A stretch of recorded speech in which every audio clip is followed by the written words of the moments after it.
Sesaat lagi Anda akan mendengarkan program Tidak Ada Yang Mustahil, Mukjizat Itu Nyata bersama Pastor Apius Rupang, Gembala GBI Samarinda, Rayon 8.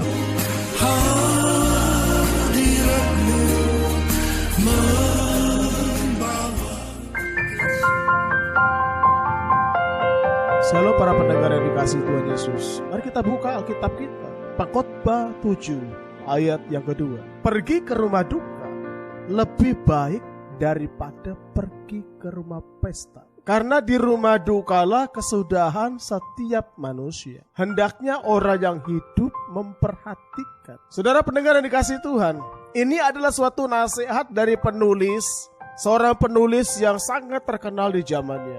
Dan sampai saat ini pun penulis itu sangat terkenal. Seorang raja, Raja Salomo, raja yang penuh dengan hikmat Tuhan. Nah saudaraku, kebenaran ini dituliskan kepada kita, mengajarkan kepada kita, pergi ke rumah duka lebih baik daripada pergi ke rumah pesta, saudara. Ya mungkin kita nggak mungkin, saudaraku, tiap hari kita ke rumah duka. Tetapi ada satu nasihat, saudaraku, di sini dikatakan pergi ke rumah duka lebih baik daripada pergi ke rumah pesta. Hal ini perlu kita renungkan walaupun saat ini kita nggak berada dalam rumah duka, saudara. Nah saudaraku, ada 3 hal yang diajarkan kepada kita yang kita renungkan pada hari ini, saudara. Yang pertama dikatakan lebih baik ke rumah duka daripada ke rumah pesta. Saudara, ini sesuatu nasihat yang tidak lazim, nasihat yang tidak pernah kita dengar setiap hari. Dan nasihat ini saya percaya ditujukan kepada kita yang mendengar. Saudara pendengar yang dikasihi Tuhan, saya percaya setiap manusia suka sekali dengan perbuatan dosa. Bahkan keinginan daging, keinginan mata, dan keangkuhan hidup, semua saudaraku kepada satu tujuan, yaitu hidup di dalam dosa, saudara. Saya percaya saudaraku, rumah pesta itu sangat identik dengan keinginan hidup, saudara. Sangat dekat sekali dengan keinginan hidup. Manusia lebih suka hidup dengan pesta pora daripada pergi beribadah di rumah Tuhan. Nah saudaraku, penulis menasihatkan, pergilah ke rumah duka supaya kita mengerti arti sebuah kehidupan yang sebenarnya. Nah saudara, mengapa lebih baik ke rumah duka daripada ke rumah pesta, saudara? Mengapa lebih baik ke rumah duka daripada ke rumah pesta? Sebab saudaraku, manusia, bila kita pergi ke rumah duka, manusia akan melihat akhir dari sebuah kehidupan, saudara. Manusia akan melihat akhir dari sebuah kehidupan bersenang-senang hanyalah bersifat semu dan tidak memiliki sifat yang kekal, saudara. Kesenangannya bersifat semu, tidak memiliki nilai yang kekal. Semuanya hanya sementara, saudara. Lalu kemudian rumah pesta itu condong manusia lebih mudah hidup di dalam dosa. Kesombongan, muncul perzinahan, muncul percabulan, dan lain-lain, saudara. Yang kedua, saudara, rumah duka itu kesudahan setiap manusia, saudara. Sekali lagi saya beritahu, rumah duka itu kesudahan setiap manusia. Saudaraku, perhatikan, saudara. Akhir dari kebanggaan manusia itu berakhir di sana, saudara. Rumah besar berakhir di dalam satu ukuran badan, saudara. 2 kali 1, satu ukuran badan, saudara, dalam peti, saudara. Nama besar tinggal sebuah nama, harta benda tidak ikut terbawa. Semua harus ditinggalkan, saudara. Sebab rumah duka kesudah akhir dari setiap manusia. Nah yang ketiga, saudaraku, orang yang hidup harus memperhatikan. Pertanyaannya pada hari ini, saudaraku, sudahkah kita siap menghadapi kematian? Sudahkah kita siap menghadapi kematian? Setiap manusia, saudaraku, akan masuk di dalam penghakiman untuk mempertanggungjawabkan semua perbuatan selama hidup. Itulah sebabnya dikatakan orang yang hidup harus memperhatikannya. Kenapa, saudara? Karena kita semua yang mendengar pada hari ini, kita juga akan mengalami kematian, saudara. Dan setiap manusia harus mempertanggungjawabkan semua perbuatannya selama mereka masih hidup, saudara. Lalu siapakah yang mampu menolong kita dari maut kematian yang kekal, saudara? Ketika kita diperhadapkan kepada penghakiman, siapakah yang mampu menolong kita dari maut kematian yang kekal? Itulah sebabnya, saudaraku, kita yang hidup, perhatikanlah, saudaraku. Mari, di dalam Yohanes pasal 14 ayat 1-2, Yesus berkata kepada kita, janganlah gelisah hatimu, percayalah kepada Allah, percayalah juga kepadaku. Di rumah Bapakku banyak tempat tinggal.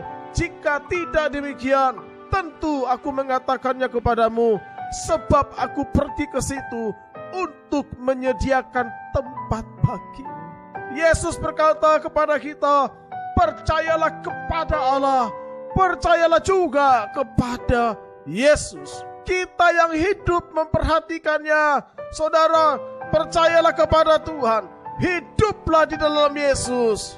Maka kita, ketika kita mengalami kematian, kita tidak akan masuk di dalam kematian yang kekal, saudaraku.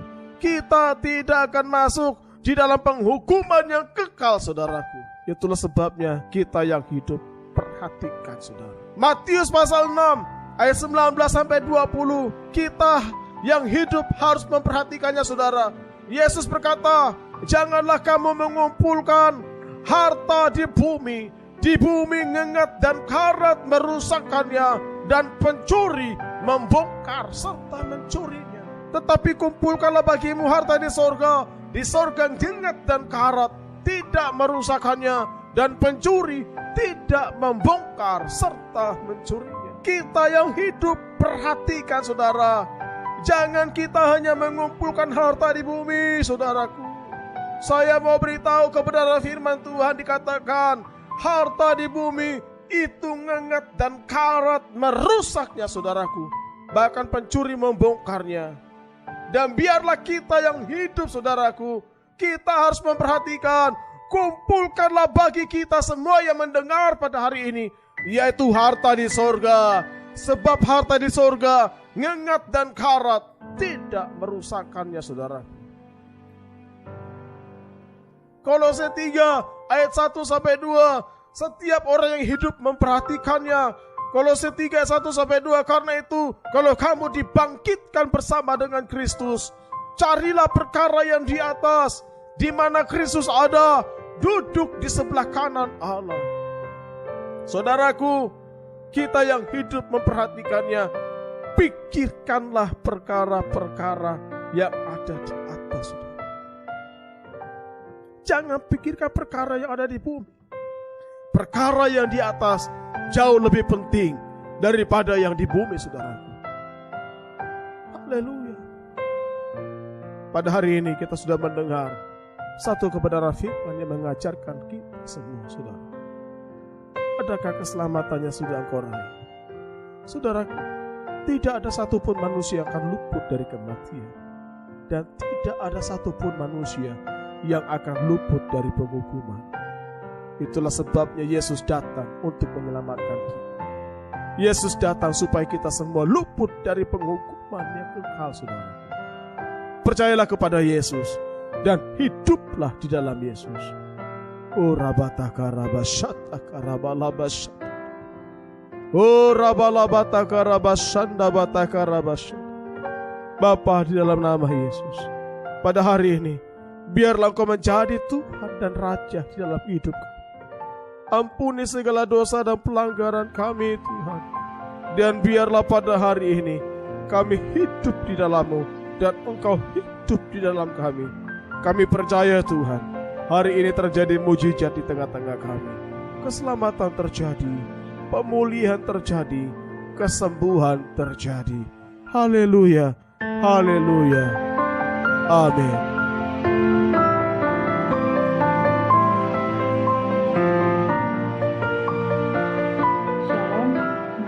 Desi dari Mengawang. Ketika itu saya sedang hamil, dan di kehamilan bulan ke-7 ketuban saya pecah, dan karena peralatan media sangat kurang, saya harus dibawa ke Samarinda. 1 minggu saya diopnam di rumah sakit, dan dokter berkata kemungkinan besar hanya 40% bayi ini bisa hidup. Saya menangis dan ketakutan serta berserah kepada Tuhan. Dan akhirnya seorang gembala, Pastor Apius Rupang, datang kepada saya dan berkata anak ini tidak akan mati, melainkan hidup. Lalu saya dan suami didoakan oleh Pastor Apius. Puji Tuhan, mukjizat terjadi pada kami. Saya melewati masa kritis dan bayi lahir dengan selamat. Mukjizat itu nyata.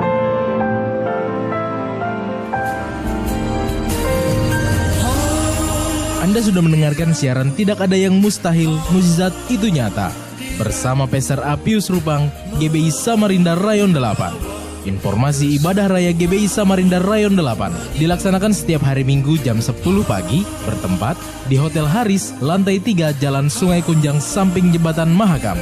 Untuk wilayah Balikpapan, Anda juga dilayani oleh Pastor Apius Rupang. Ibadah dilaksanakan setiap hari Minggu dalam HM Ministry Balikpapan. Jam 7 malam bertempat Menara Bahtera Hotel, lantai 1, Commercial Room, Jalan Jenderal Sudirman, nomor 2, Balikpapan.